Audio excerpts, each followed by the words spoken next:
نحمدہ و نصلی علی رسولہ الکریم اما بعد اعوذ باللہ من الشیطان الرجیم بسم اللہ الرحمن الرحیم۔ پیارے بھائیوں، دوستوں، شہزادوں اور شہزادیوں، دوسری پڑھ لیجئے۔ سیرت النبی کا درس چل رہا ہے۔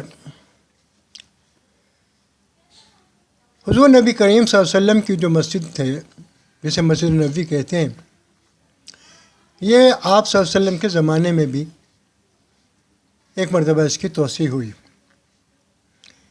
پھر آپ صلی اللہ علیہ وسلم کے بعد حضرت ابوبکر صدیق رضی اللہ تعالیٰ عنہ کا جب زمانہ آیا تو اس میں یہ مسجد ویسی ہی رہی۔ پھر اس کی توسیع مزید ہوئی حضرت عمر رضی اللہ عنہ کے زمانے میں، اور پھر ان کے بعد حضرت عثمان رضی اللہ تعالیٰ عنہ کے زمانے میں اس کی مزید توسیع ہوئی، اور پھر عمر بن عبدالعزیز رضی اللہ رحمۃ اللہ علیہ کے زمانے میں اس کی توسیع ہوئی، اور اس کے بعد تو پھر سال بسال توسیع ہوتے ہوتے اس وقت جو مسجد نبوی ہے وہ اس زمانے کے مدینہ منورہ سے بھی زیادہ بڑی ہو چکی ہے، کیونکہ مدینہ کوئی بڑا شہر تو تھا نہیں، یہ تو ایک چھوٹا سا گاؤں ہوتا تھا۔ جب حضور نبی کریم صلی اللہ علیہ وسلم مدینہ پہنچے تو دو یتیم بھائیوں سہل اور سہیل سے حضرت ابوبکر صدیق رضی اللہ تعالیٰ عنہ کے پیسوں سے جگہ خرید کر مسجد نبوی کی تعمیر فرمائی گئی تھی۔ یہ مدینہ میں پہلی مسجد تھی، اور یہ صرف مسجد ہی نہیں تھی بلکہ تمام دینی کاموں کا مرکز تھی۔ یہی آپ صلی اللہ علیہ وسلم کی تربیت گاہ بھی تھی، یہی آپ صلی اللہ علیہ وسلم کا مدرسہ بھی تھی، یہی آپ صلی اللہ علیہ وسلم کی خانقاہ بھی تھی، اور یہی جہاد کا مرکز بھی تھا۔ یہیں سے لشکر بھی روانہ کیے جاتے تھے۔ پھر یہی آپ صلی اللہ علیہ وسلم کی عدالت بھی تھی، یہاں بیٹھ کر آپ صلی اللہ علیہ وسلم نے تمام فیصلے صادر فرمائے۔ اسی طرح سے یہ مسجد جیل خانہ بھی تھی کہ جن لوگوں کو قید ہوتی تھی انہیں اسی مسجد کے ستونوں کے ساتھ باندھ دیا جاتا تھا، وہ یہاں بندے رہتے تھے، اور حضور نبی کریم صلی اللہ علیہ وسلم کو بھی آتے جاتے دیکھتے تھے اور صحابہ کرام کو بھی دیکھتے تھے، ان کی عبادتیں، ان کے معاملات، حسن سلوک و محبتیں بھی دیکھتے تھے، اور اس کے نتیجے میں پھر کچھ ہی دنوں میں یہ لوگ مسلمان بھی ہو جایا کرتے تھے۔ پھر اسی مسجد میں اصحاب صفہ بھی رہتے تھے، جن کی تعداد گھٹتی بڑھتی رہتی تھی، کبھی یہ 70 ہوتے، کبھی 80، کبھی 100، کبھی 150 ہو جاتے تھے۔ حدیث شریف میں آتا ہے کہ ایک مرتبہ حضور نبی کریم صلی اللہ علیہ وسلم مسجد میں تشریف لائے تو ایک طرف علم کا حلقہ لگا ہوا تھا اور دوسری طرف ذکر کا حلقہ لگا ہوا تھا، یعنی ایک طرف پڑھنا پڑھانا ہو رہا تھا اور دوسری طرف اللہ کا ذکر ہو رہا تھا، اور دونوں حلقوں میں صحابہ کرام بیٹھے ہوئے تھے۔ تو آپ صلی اللہ علیہ وسلم نے فرمایا کہ دونوں کام اچھے، لیکن آپ صلی اللہ علیہ وسلم نے اپنے بارے میں فرمایا انما بعثت معلما، مجھے اللہ نے معلم بنا کر بھیجا۔ آپ صلی اللہ علیہ وسلم علم کے حلقے میں تشریف لے گئے۔ آپ صلی اللہ علیہ وسلم کے زمانے میں یہ مسجد انتہائی سادہ ہوتی تھی، اس کی دیواریں مٹی کی کچی اینٹوں کی تھیں، اس کی چھت کے اوپر کھجور کی شاخیں اور تنے ڈالے گئے تھے۔ کیونکہ اس وقت بیت المقدس قبلہ ہوتا تھا تو مسجد اسی رخ پر بنائی گئی تھی، کیونکہ ابھی تحویل قبلہ کا حکم نہیں آیا تھا۔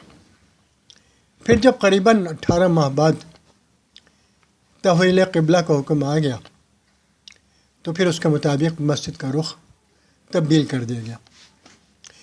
مسجد کے ساتھ 2 حجرے بنائے گئے تھے۔ ایک حجرہ حضرت سودا رضی اللہ تعالیٰ عنہ کا تھا، جن کے ساتھ حضرت خدیجہ کی وفات کے بعد آپ صلی اللہ علیہ وسلم نے سب سے پہلے نکاح فرمایا تھا، اور دوسرا حجرہ حضرت عائشہ صدیقہ رضی اللہ تعالیٰ عنہ کا تھا۔ پھر جیسے جیسے باقی ازواج مطہرات آپ صلی اللہ علیہ وسلم کی زندگی میں تشریف لاتی رہیں تو یہ حجرے بھی اس کے ساتھ ساتھ بڑھتے چلے گئے۔ شروع میں یہ مسجد اتنی سادہ ہوتی تھی کہ باوجود اس کے کہ چھت کو گارے کے ساتھ لیپ دیا گیا تھا، لیکن جب بارش ہوتی تھی تو بارش کا پانی اندر آتا تھا۔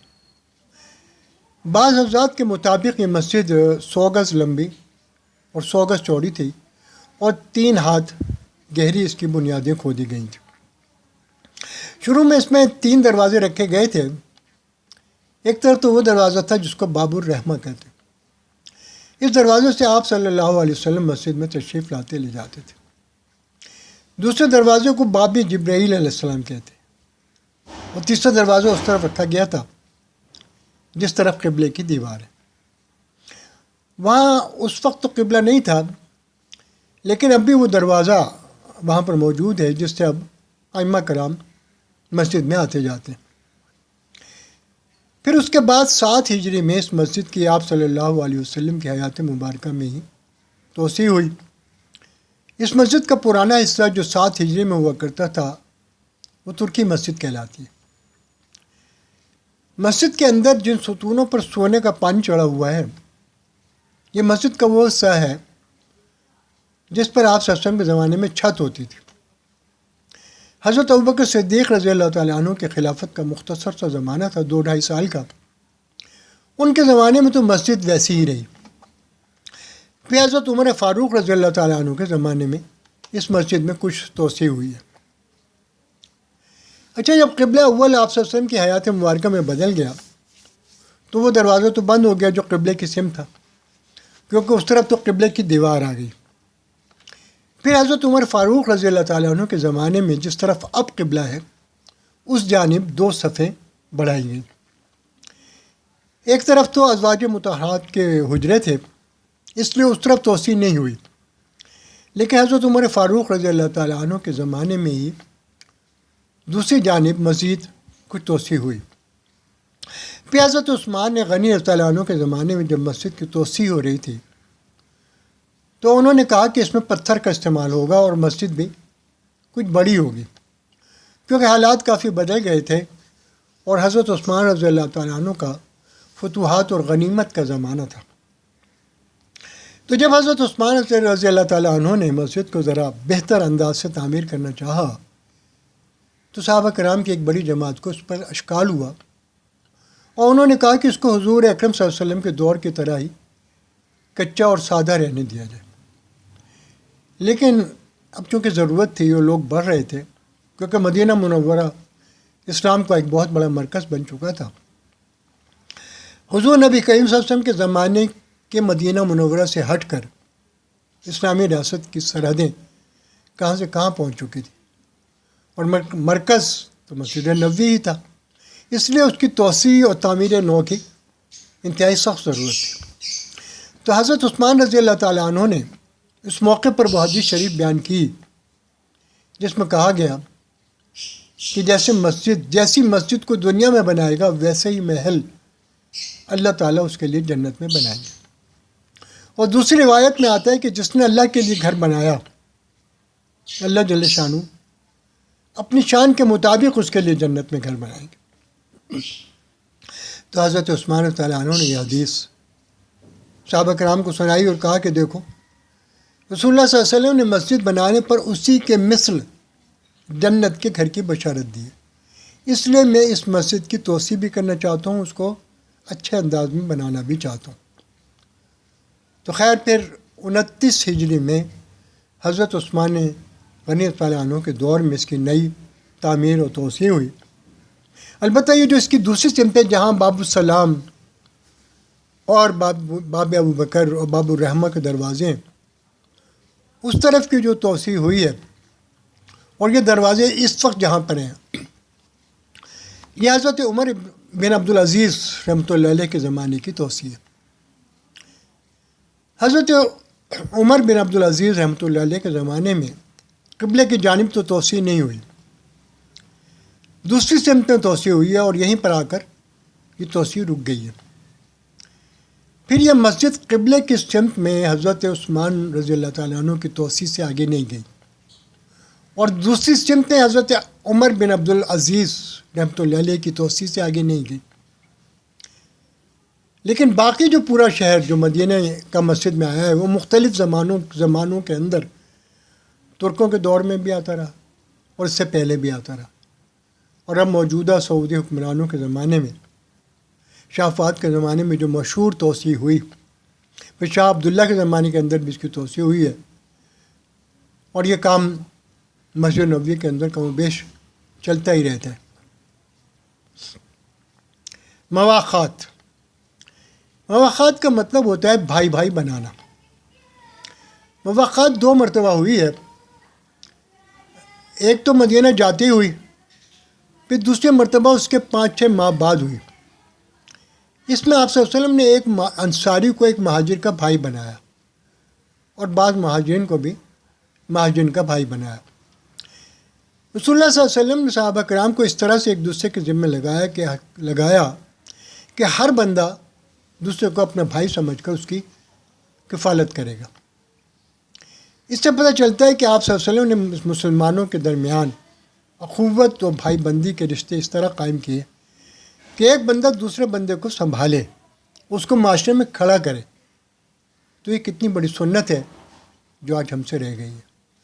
آج ہمارے یہاں کسی کو کھڑا کرنے کا نظام نہیں ہے. آج اگر ہم کسی کو اپنا ملازم بنا لیتے ہیں تو ہماری خواہش ہوتی ہے کہ اس کی نسلیں بھی ہماری ملازم ہوں اور یہ ہمیشہ ہمارا نوکر ہی رہے. ہماری کبھی یہ خواہش نہیں ہوتی کہ ہم اس کو اپنے پاؤں پر کھڑا کریں. جبکہ اس نظام کا فائدہ یہ ہوا کہ صحابہ کرام رضی اللہ تعالیٰ عنہ میں وہ لوگ جو ایک زمانے میں غلام تھے آگے چل کر بڑے بڑے تاجر بن گئے. صحابہ کرام نے نہ صرف ایک ان کو کھڑا ہونے میں مدد دی بلکہ ان کو باقاعدہ معاشرے میں کھڑا کیا. جو لوگ آج ہمارے ساتھ کام کرتے ہیں شرعاً اور اسلامی اعتبار سے ہمارے بھائی ہیں. ہمارے درمیان اخوت کا ایک ایسا رشتہ ہے جو امت ہونے کے اعتبار سے ہے، لیکن ہم لوگوں نے ان کے اندر اتنا فرق ڈال دیا جو اسلامی تعلیمات کے سراسر خلاف ہے. صحابہ کرام رضی اللہ تعالیٰ عنہ کے درمیان ہر قسم کے کام کرنے والے لوگ موجود تھے، لیکن اس کام کی بنیاد پر کسی کے چھوٹا یا بڑا ہونے کا فیصلہ نہیں ہوتا تھا جس طرح کہ آج کل ہوتا ہے. صحابہ رضی اللہ تعالیٰ عنہ کے اندر جو مختلف پیشوں سے وابستہ لوگ تھے، کیا ان کو کسی بھی اعتبار سے کمتر سمجھا گیا؟ ان لوگوں کی نسبت جو پیسے والے تھے، جیسے سیدنا عبد الرحمن ابن عوف کتنے مالدار صحابی تھے، لیکن اس بنیاد پر یہ نہیں کہا جاتا تھا کہ ان کو معاشرے کے اندر فضیلت حاصل ہے. جبکہ آج ہمارے درمیان ایک تقسیم پیسوں کی بنیاد پر لوگوں کے درمیان قائم ہے، لیکن اسلامی معاشرے میں اس بنیاد پر چھوٹا یا بڑا ہونا نہیں ہوتا تھا، اور نہ ہی یہ نسب کی بنیاد پر ہوتا ہے کہ فلاں جو فلاں قوم کا ہے یا فلاں برادری کا ہے اس لیے وہ زیادہ عزت کا مستحق ہے. ایسا نہیں ہے. صرف ایک ہی پیمانہ ہے انسانوں کے درمیان عزت و ذلت کا، اور وہ پیمانہ اللہ جل شانہ کا قائم کردہ ہے. انا اکرمکم عند اللہ اتقاکم، کہ بے شک اللہ کے نزدیک تم میں سے سب سے زیادہ معزز وہ ہے جو سب سے زیادہ متقی اور سب سے زیادہ پرہیزگار ہے. اس کے علاوہ باقی سب انسانوں کے بنائے ہوئے معیار ہیں جن کا اسلام سے دور کا بھی واسطہ نہیں. تو آپ صلی اللہ علیہ وسلم نے مواخات بنا کر مہاجرین و انصار کو ایک لڑی میں پرو دیا، اور لوگوں کا یہ خیال ختم ہو گیا کہ میں مہاجر ہوں یا میں انصار ہوں یا میں اوس سے ہوں یا میں خزرج سے ہوں یا میں قریش سے ہوں یا میں فلاں جگہ سے ہوں. آپ صلی اللہ علیہ وسلم نے سب کو ایک کر دیا. پھر انصار نے بھی ان کو سنبھالنے کا حق ادا کر دیا. انہوں نے ان کو اپنے کاروباروں میں شریک کیا، اپنے کھیتوں میں شریک کیا، اپنی ہر چیز میں ان کو پیشکش کی. لیکن مہاجرین نے بھی بڑی غیرت اور استغنا کا ثبوت دیا. حضرت عبد الرحمن ابن عوف کہتے ہیں مجھے جس انصاری کا بھائی بنایا گیا اس نے مجھے کہا کہ میری تمام چیزیں اور میں ان کو آدھا آدھا کرتا ہوں آپ کے ساتھ. تو یہ کہتے ہیں کہ میں نے ان سے کہا کہ بھائی اللہ تعالیٰ تمہارے مال میں برکت عطا فرمائے، تمہارا مال اللہ پاک تمہیں نصیب کرے، میں تمہارے مال سے کچھ نہیں لوں گا، تم مجھے بس بازار کا راستہ دکھا دو. میں تاجر آدمی ہوں، میں خود بازار میں جا کر کما لوں گا. اور کچھ بھی نہ ہونے سے انہوں نے مدینے کے بازار میں اپنی تجارت کا آغاز کیا، اور اللہ تعالیٰ نے ایسی برکت عطا کی کہ ان کی زندگی میں ایک وہ دن بھی آیا جب ان کا ایک تجارتی قافلہ جب مدینہ منورہ کے اندر داخل ہوا تو جو صحابہ کرام رضی اللہ تعالیٰ عنہ حضرت عائشہ صدیقہ رضی اللہ تعالیٰ عنہ کے پاس بیٹھے ہوئے تھے، وہ کہتے ہیں کہ اچانک مدینہ کی زمین ہل گئی. تو کسی نے کہا کہ شاید زلزلہ آ گیا، لیکن جب دیکھا کیا وہ پتہ چلا کہ حضرت عبد الرحمن ابن عوف کے اونٹوں کے اتنے بڑے تجارتی قافلے کے مدینہ میں داخل ہونے کی وجہ سے ایسا محسوس ہوا. تو اگر کسی انسان کو مشکل سے نکلنے میں مدد دی جائے تو اللہ جل شانہ اس کے لیے بھی راستے کھول دیتے ہیں جو اس کو مشکل سے نکالنے والا ہے، اور اللہ جل شانہ اس کے بھی پہلے سے کہیں زیادہ راہیں کشادہ فرما دیتے۔ اللہ تعالی ہمیں ان چیزوں پر بھی عمل کی توفیق عطا فرمائے، آمین۔ ایک اور چیز جو بڑی اہم ہے جسے اذان کہتے ہیں، یہ کب اور کیسے شروع ہوئی؟ یکم ہجری میں جو ایک اور اہم ترین چیز آئی اور جس کو شاید آج ہم کوئی معمولی چیز سمجھتے ہیں، حالانکہ اس کی شریعت میں اہمیت کا اندازہ اس بات سے لگایا جا سکتا ہے کہ اللہ جل شانہ نے اس کو شریعت کا حصہ کس طرح بنایا۔ نماز قائم ہو چکی تھی، معراج کے موقع پر 5 نمازیں آ گئی تھیں۔ معراج سے پہلے صرف فجر اور عصر کی نماز فرض تھی، اور یہ ابتدائی بعثت سے یعنی جب آپ صلی اللہ علیہ وسلم مبعوث ہوئے اس وقت سے فرض تھیں۔ پھر 10 نبوی میں معراج کے موقع پر فرض نمازوں کی تعداد 5 ہو گئی۔ شروع میں یہ 2 رکعتیں تھیں، پھر بعد میں سفر میں تو 2 رکعت باقی رہیں، لیکن ظہر، عصر اور عشاء میں پھر 4 رکعتیں کر دی گئیں۔ اچھا، اذان آنے سے پہلے معمول یہ ہوتا تھا کہ جب وقت داخل ہو جاتا تو صحابہ کرام مسجد میں آ جاتے اور نماز کے انتظار میں بیٹھ جاتے تھے۔ رسول اللہ صلی اللہ علیہ وسلم چونکہ خود امامت فرماتے تھے، تو آپ صلی اللہ علیہ وسلم نے ساری زندگی خود ہی امامت فرمائی۔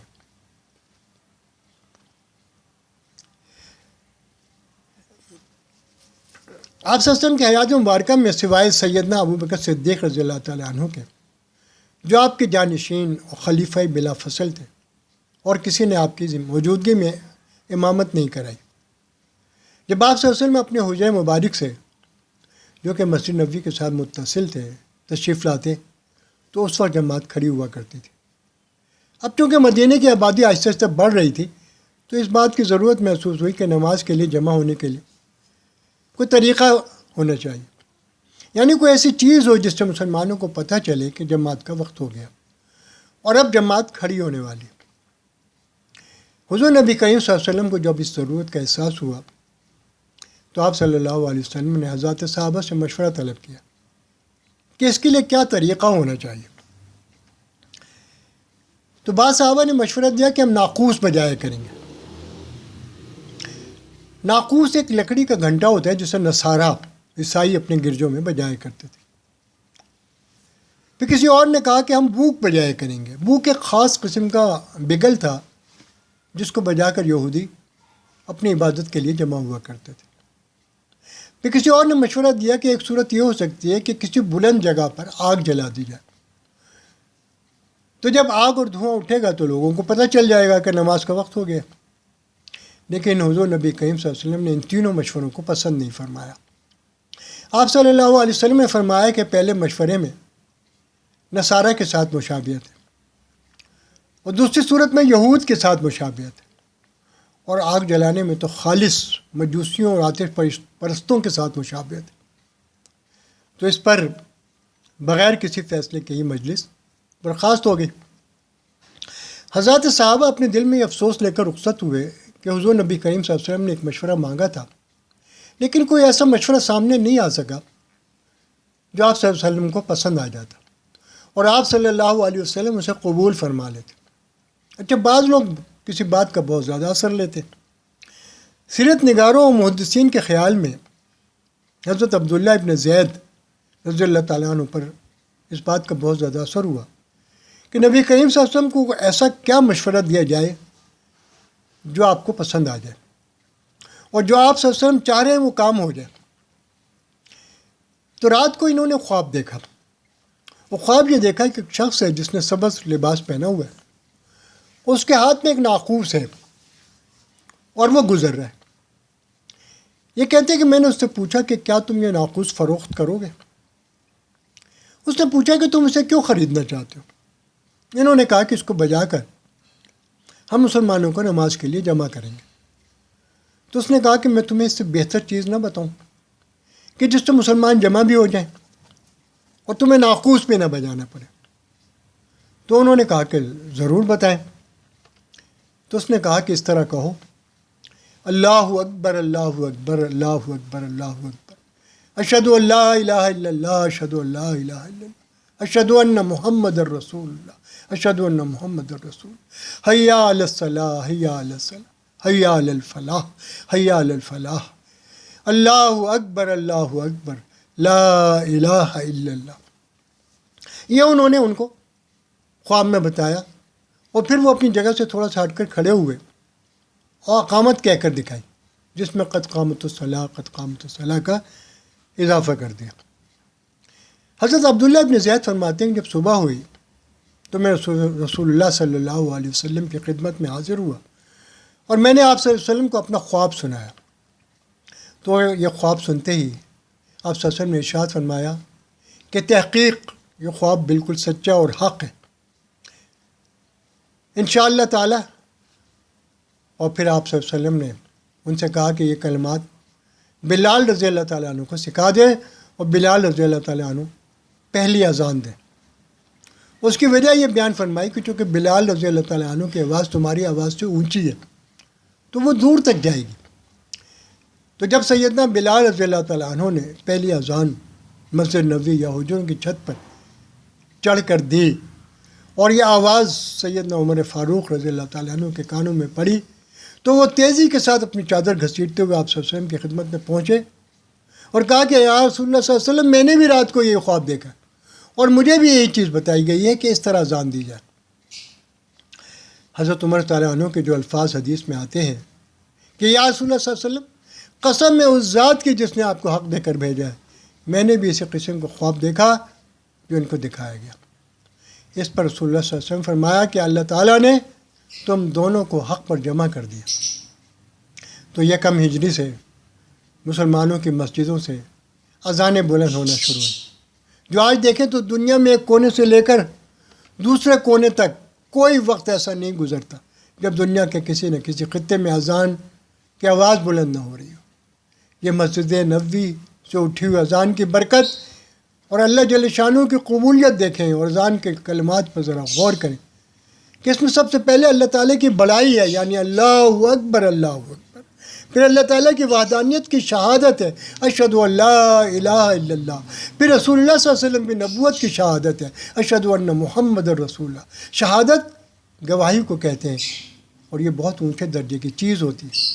اس کے بعد نماز کی اہمیت ہے، حی علی الصلاۃ، آؤ نماز کی طرف، اور پھر صلاح کو فلاح کہہ کر دنیا اور آخرت کی کامیابی کی ضمانت ہے کہ حی علی الفلاح، کہ یہ صرف نماز نہیں ہے، اس میں تمام کامیابی ہے دنیا و آخرت کی۔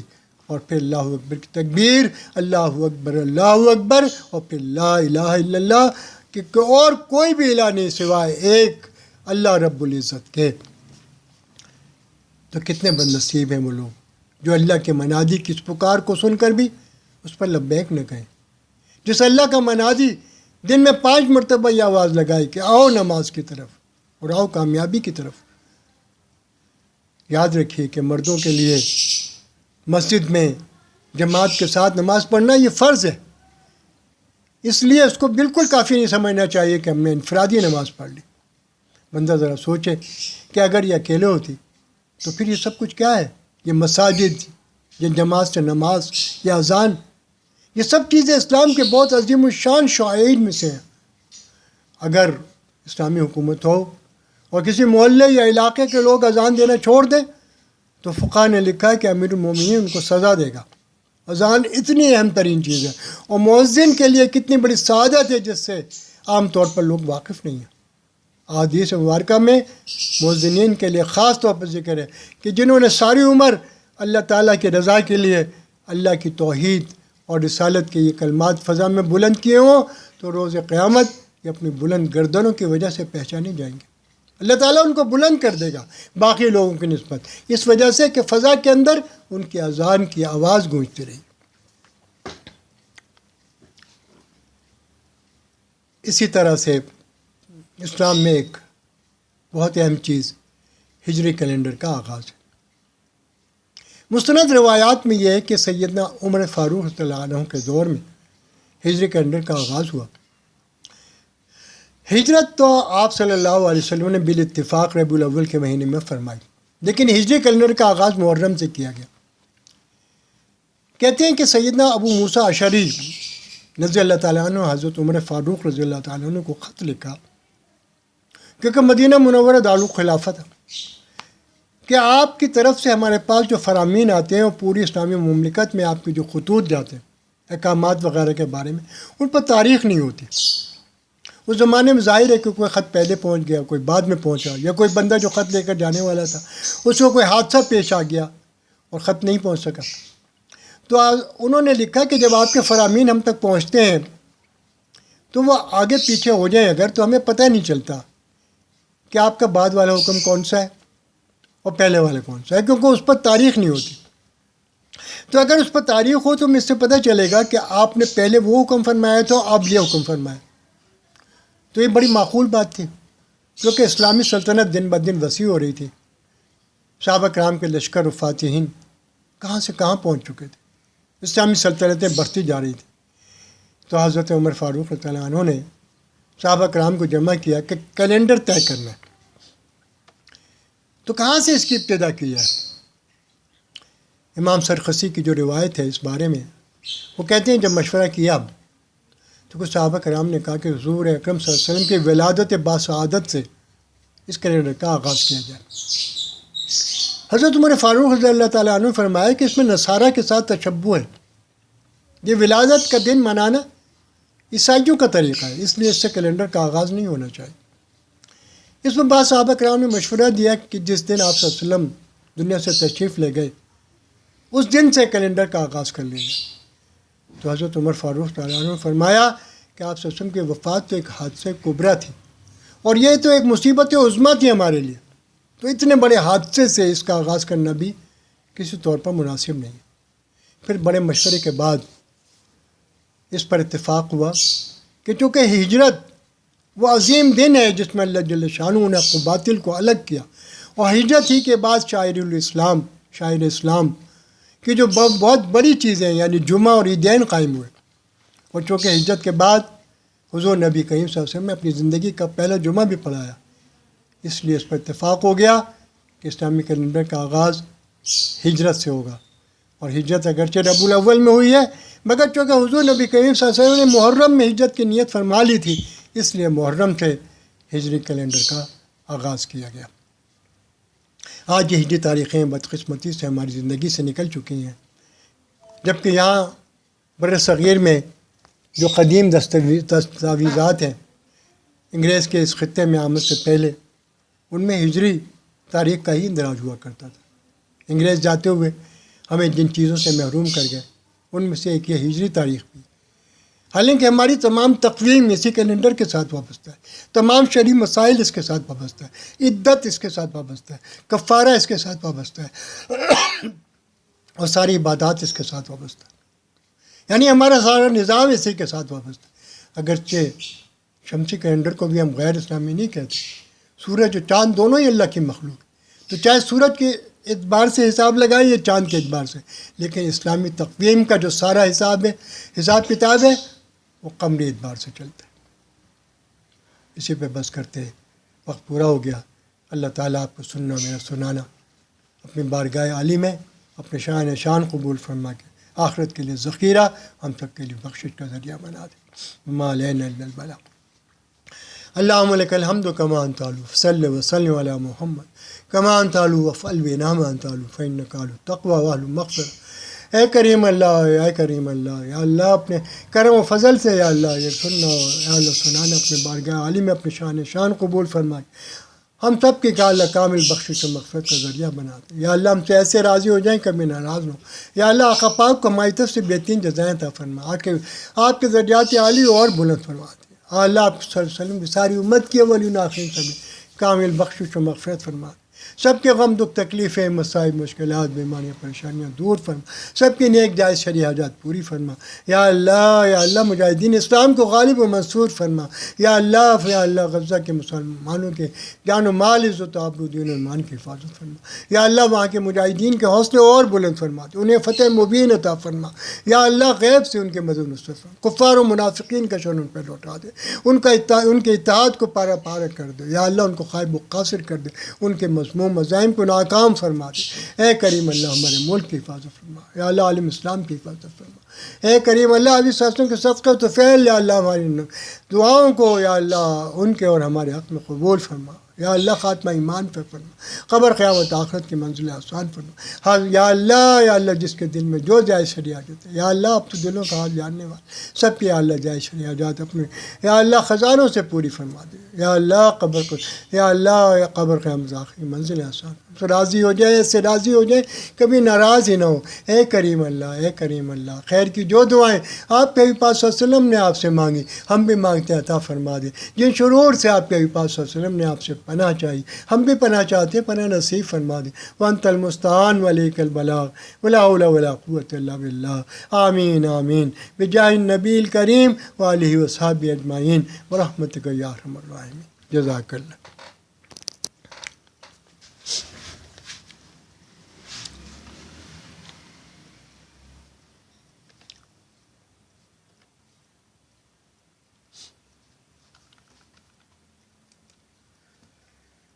اللہ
شروع